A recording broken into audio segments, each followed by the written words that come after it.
Mu rwego rwo gukomeza kwirinda no gukumira ikwirakwizwa ry'icyorezo cya coronavirusi, Minisiteri y'Ubuzima irasaba abaturarwanda bose kumenya no gukurikiza ibi bikurikira: kwirinda kugura udupfukamunwa ducururizwa mu muhanda, kwirinda kwikorakora ku munwa no ku mazuru mu gihe wambaye agapfukamunwa, kwirinda kugatizanya cyangwa kwambara ko mugenzi wawe akuyemo, kuko agapfukamunwa gakoreshwa n'umuntu umwe gusa. Iyo ari agapfukamunwa k'umwenda, ni ngombwa ko gafurwa kakanaterwa ipasi mbere yo kukambara, kandi kagakoreshwa mu gihe cy'amasaha 6.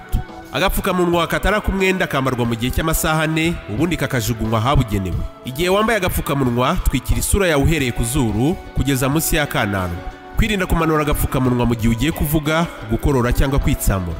Agapfukamunwa kambarwa neza kugeza ugeze mu rugo, ubundi ugakaraba intoki n'amazi meza n'isabune mbere yo kugira ikindi ukora. Abaturarwanda bose barashishikarizwa kuguma mu rugo mu gihe cyose udafite impamvu ikomeye ituma uva mu rugo, kuko ari bumwe mu buryo bwizewe bwo kwirinda no kurinda abagize umuryango kwandura coronavirus. Kubahiriza no gushyira mu bikorwa aya mabwiriza ni inshingano ya buri wese. Ubu butumwa ni ubwa Minisiteri y'Ubuzima, RBC, ku bufatanye na SFH Rwanda.